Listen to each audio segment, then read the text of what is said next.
ಊರೆಲ್ಲ ಕೊಳ್ಳೆ ಹೊಡೆದ ಮೇಲೆ ಜಾತ್ಯತೀತ ಕೋಟೆಯ ಬಾಗಿಲನ್ನು ದೇವೇಗೌಡರು ಮುಚ್ಚುತ್ತಿದ್ದಾರಾ ಅನ್ನೋ ಅನುಮಾನ ಮೂಡುತ್ತೆ.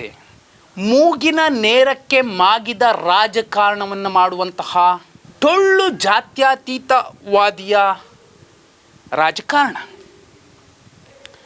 ಮಗನಿಗಾಗಿ ಸಿದ್ಧಾಂತ ಬದ್ಧತೆಗಳೆಲ್ಲವನ್ನೂ ಕೂಡ ಇಟ್ಟು ಬಿಟ್ರಾ ಅನ್ನುವಂತಹ ಒಂದು ಸಂಶಯ ಮೂಡುತ್ತದೆ. ಯಾಕಂದರೆ ಹೊಂದಾಣಿಕೆಯ ರಾಜಕಾರಣ ಅಂದರೆ ರಾಜ್ಯದಲ್ಲಿ ಬಹುಪಾಲು ಜನರಿಗೆ ಗೊತ್ತಾಗುವಂತಹ ಹೆಸರು, ಕಣ್ಮುಂದೆ ಬಂದು ನಿಲ್ಲುವಂತಹ ಒಂದು ಚಿತ್ರ ಹರದನಹಳ್ಳಿ ದೊಡ್ಡೇಗೌಡ ದೇವೇಗೌಡ. ಕುಮಾರಸ್ವಾಮಿ ಅವರದ್ದು ಈ ಥರದ ರಾಜಕಾರಣ ಅಲ್ಲ. ಯಾಕಂದರೆ ಅತಿಭಾವುಕತನದ ನಾಯಕ. ಆತುರದಲ್ಲಿ ರಾಜಕಾರಣವನ್ನು ಮಾಡ್ತಾರೆ, ಆತುರದಲ್ಲಿ ಮಾತಾಡಿಬಿಡ್ತಾರೆ. ಆ ನಂತರದಲ್ಲಿ ಸಾರಿ ಬ್ರದರ್ ಗೊತ್ತಾಗಲಿಲ್ಲ, ಬೇಜಾರು ಮಾಡ್ಕೋಬೇಡ ಅನ್ನೋ ಮಾತನ್ನು ಹೇಳ್ತಾರೆ. ಆದರೆ ದೇವೇಗೌಡರದ್ದು ನಾನು ಹೇಳಿದೆ, ಮೂಗಿನ ನೇರಕ್ಕೆ ಮಾಗಿದ ರಾಜಕಾರಣ.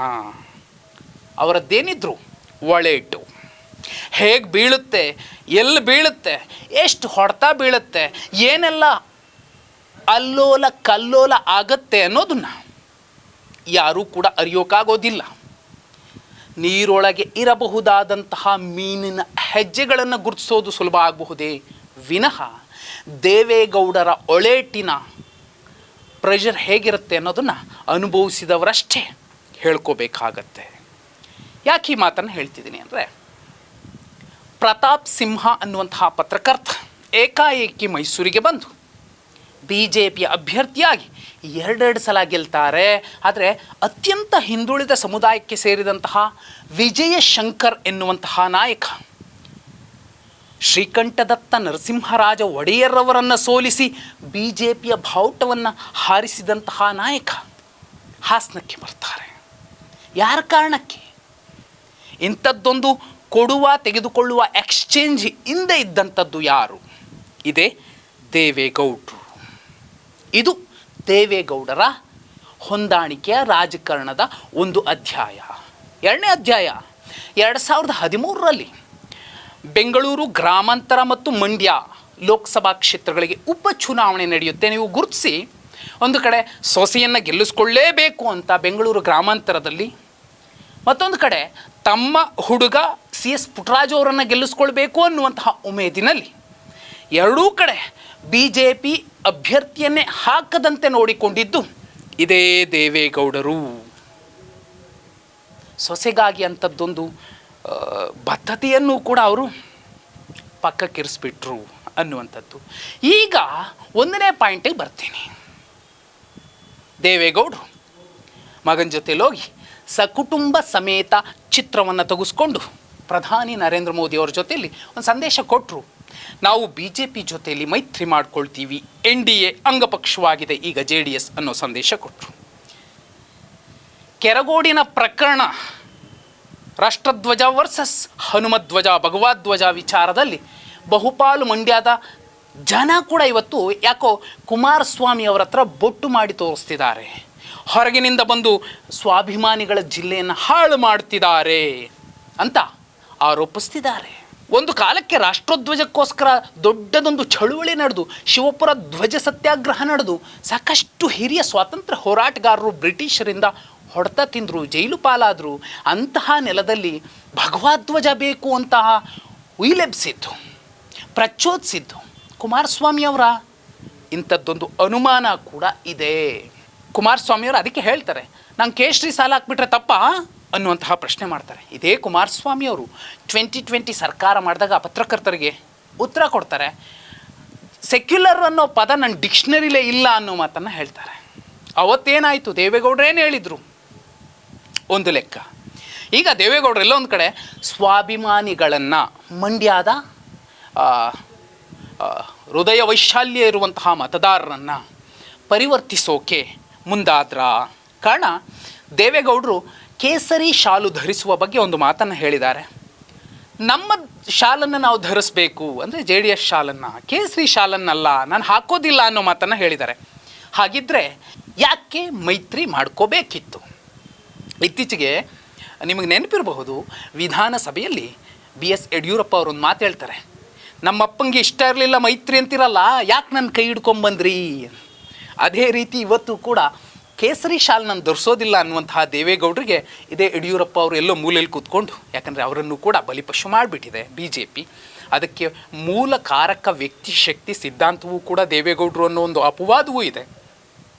ಯಡಿಯೂರಪ್ಪನ ಮೂಲೆ ಗುಂಪು ಮಾಡಿದ್ರೆ ನಾವು ಬರ್ತೀವಿ, ಬೆಂಬಲಿಸ್ತೀವಿ ಅನ್ನುವಂತಹ ಚರ್ಚೆ ಆಗಿರಬಹುದು ಅನ್ನೋ ಮಾತುಗಳು ಕೇಳಿ ಬರ್ತಿವೆ. ಆ ಕಾರಣಕ್ಕೋಸ್ಕರ ಅವರು ಅಲ್ಲೇ ಗರ್ಜಿಸಬಹುದು, ರಾಜ ಹುಲಿ. ಇದು ಒಂದು ಕಡೆ. ಅಪ್ಪ ತೊಟ್ಲು ತೂಗ್ತಿದ್ದಾರಾ, ಮಗ ಮಗುವನ್ನು ಚೂಡ್ತಿದ್ದಾರಾ, ಇಂತಹ ಒಂದು ಮಾತು ಕೂಡ ಇಲ್ಲಿ ಸ್ಪಷ್ಟವಾಗಿ ರಾಜಕಾರಣದ ತಿರುವುಗಳನ್ನು, ನಡೆಗಳನ್ನು, ನುಡಿಗಳನ್ನು ನೋಡಿದ್ರೆ ಸ್ಪಷ್ಟವಾಗಿ ಗೋಚರಿಸುತ್ತೆ. ಒಂದು ಕಡೆ ಖುದ್ದು ಕುಮಾರಸ್ವಾಮಿ ಅವರು ಹೇಳ್ತಾರೆ, BJP ರಾಜ್ಯದಲ್ಲಿ ಬೆಳೆಯೋಕ್ಕೆ ನಾನೇ ಕಾರಣ.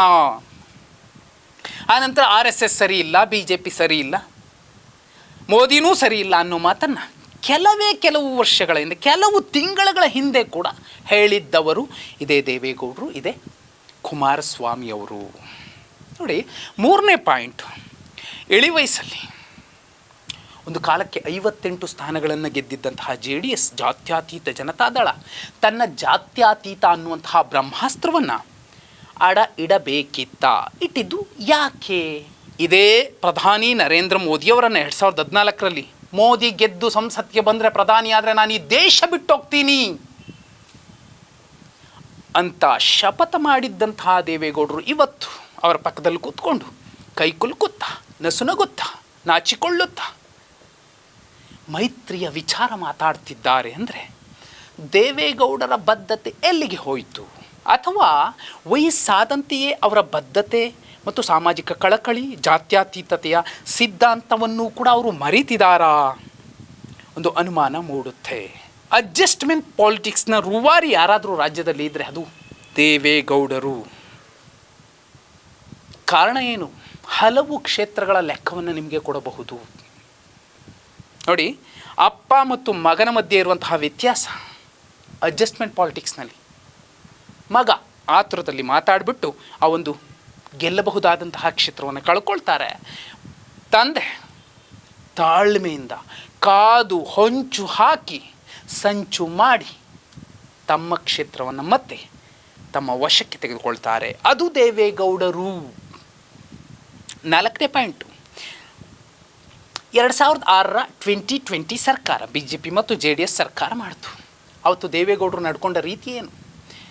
1 ವರ್ಷದ ಹಿಂದೆ ಅಲ್ಪಸಂಖ್ಯಾತ ಹಿಂದುಳಿದ ದಲಿತರ ಪರವಾಗಿ ಸಮಾವೇಶ ಮಾಡಿದ ಸಿದ್ದರಾಮಯ್ಯ ಘನಘೋರ ತಪ್ಪದು ಅನ್ನೋ ಕಾರಣಕ್ಕೆ ಸಿದ್ದರಾಮಯ್ಯ ಅವರನ್ನು ಉಚ್ಚಾಟನೆ ಮಾಡಿದ್ದಂತಹ ದೇವೇಗೌಡರು ಮತ್ತೆ ಕರೆಯುವಂತಹ, ವಾಪಸ್ಸು ಕರೆದುಕೊಳ್ಳುವಂತಹ ಪ್ರಯತ್ನ ಮಾಡಲಿಲ್ಲ. ಆದರೆ ಕಾಂಗ್ರೆಸ್ JDS ಮೈತ್ರಿ ಸರ್ಕಾರವನ್ನು ಕೆಡವಿ BJP ಜೊತೆಯಲ್ಲಿ 2020 ಸರ್ಕಾರ ಮಾಡಿದಂತಹ ಸಂದರ್ಭದಲ್ಲಿ ಕುಮಾರಸ್ವಾಮಿ ಅವ್ರಿಗೆ ಹೇಳ್ತಾರೆ, ನನ್ನ ಹೆಣದ ಮೇಲೆ ಈ ಸರ್ಕಾರ ನಡಿಬೇಕು ಅಂತ. ಅದಾದ ಸ್ವಲ್ಪ ಹೊತ್ತಿಗೇನೆ ಮಗನನ್ನು ಕರೆದು ಪಕ್ಷದ ಚುಕ್ಕಾಣಿ ಕೊಡ್ತಾರೆ. ಒಬ್ಬ ಸಿದ್ದರಾಮಯ್ಯನಿಗೆ ಯಾಕೆ ಆ 2ನೇ ಆಪ್ಷನ್ ಚಾಯ್ಸ್ ಕೊಡಲಿಲ್ಲ ದೇವೇಗೌಡರು? ಎಷ್ಟೇ ಆಗಲಿ ಮಗ, ಎಷ್ಟೇ ಆಗಲಿ ಸಹೋದ್ಯೋಗಿ ಅನ್ನೋದು ಇತ್ತ. ಧೃತರಾಷ್ಟ್ರ ಪ್ರೇಮ ಅನ್ನೋದನ್ನು ಬಹುಪಾಲು ಕಾಂಗ್ರೆಸ್ಸಿಗರು BJPಗರು ಕೂಡ ಹೇಳ್ತಾರೆ. ಅದೇ ದೊಡ್ಡದ ದೇವೇಗೌಡರ ಬಳಿ ಇರುವಂಥದ್ದು. 2006ರಲ್ಲಿ MP ಪ್ರಕಾಶ್ ಅವ್ರಿಗೊಂದು ಮಾತು ಹೇಳ್ತಾರೆ, ಪ್ರಕಾಶ್ ನೀವು ಹೋಗ್ಬೇಡಪ್ಪ, ನಿನ್ನನ್ನೇ ಮುಖ್ಯಮಂತ್ರಿ ಮಾಡ್ತೀವಿ, ಕಾಂಗ್ರೆಸ್ JDS ಮೈತ್ರಿ ಸರ್ಕಾರದಲ್ಲಿ ನೀನೇ ಮುಖ್ಯಮಂತ್ರಿ, ಕೋಟ್ ಹೊಲಿಸ್ಕೋ. ಪಾಪ MP ಪ್ರಕಾಶ್ ಅವರು ಕೋಟ್ ಕೂಡ ಹೊಲಿಸ್ಕೊಂಡು ಕೂತ್ಕೊಂಡಿರ್ತಾರೆ.